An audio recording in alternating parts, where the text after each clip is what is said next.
So often in life, we're told to be practical, to weigh our options, to minimize risk.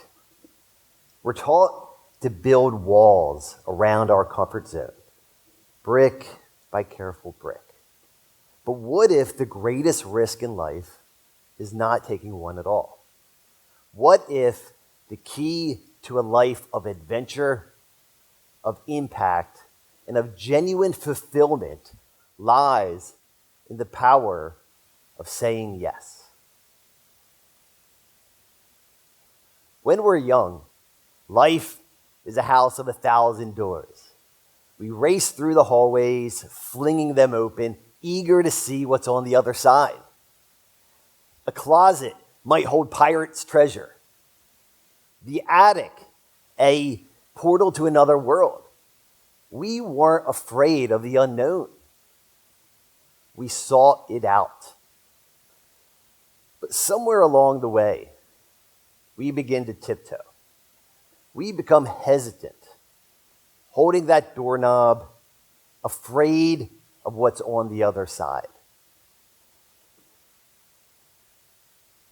We forget that each open door doesn't just open to a new room, but to an entirely new wing of the house.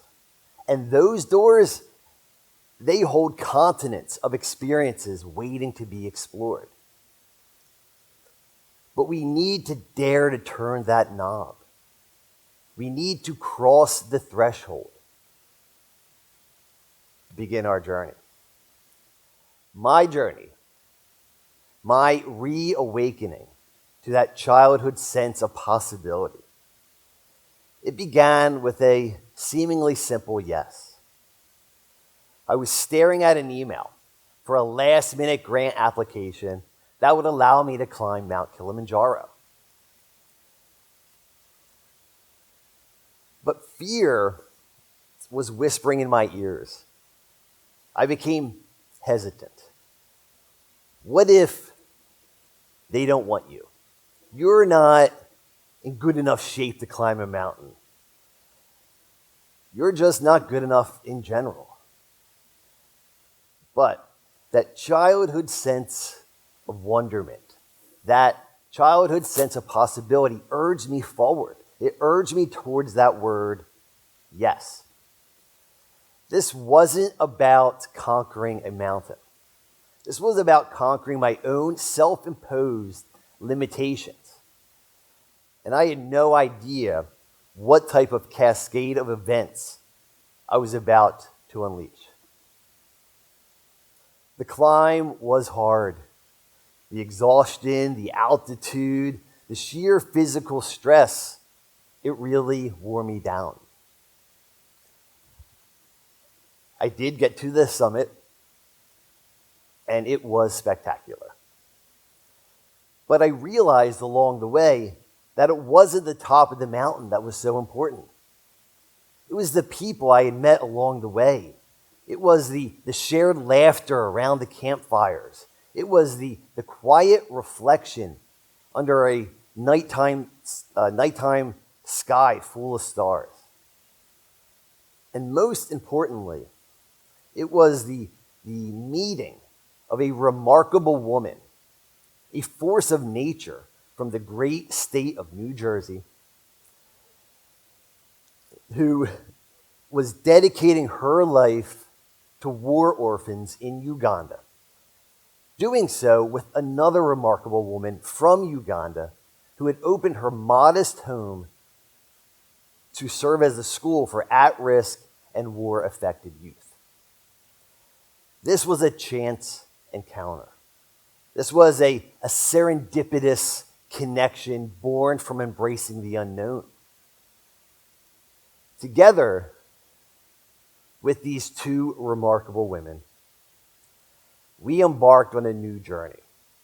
A journey that was community-based, to build a school and later on a health clinic that since 2006 has provided quality education and healthcare to over 2,000 students who otherwise would not have had access. Since 2006, the school has grown dramatically. It started as a single-roomed house that served about 10 students to a multi-building campus that has a clean water well that the entire local community has access to. It has a library fully stacked with books and a librarian. We have dorms that provide a safe place for the students to stay, and we have multiple buildings of classrooms. Most recently, we completed a 4-story classroom block. Now, I'm just a regular guy. I'm a high school biology teacher. This was not part of my carefully crafted 5-year plan.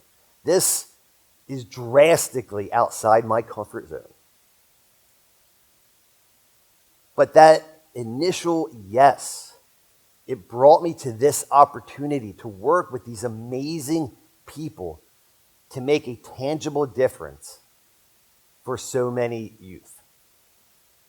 As they say, the story, it doesn't end there. In 2019, I had the opportunity to bring students from George School to work and live with the students in Uganda. This was a transformative experience. This was an opportunity to bridge cultural gaps between two very diverse groups of students. This opportunity exploded in their minds this idea of global citizenship. As the students worked and collaborated with each other, the barriers of difference, they simply faded away. The two groups from very different parts of the world, kids who couldn't be more different, became one group of a shared humanity. Quite simply, they became friends, and it was beautiful. Often in life, we put up limits. We say what is possible for ourselves. But those limits are self-imposed. We don't have to listen to those voices in our head, those voices of doubt. We can say yes to the unknown. We can say yes to the things that are hard.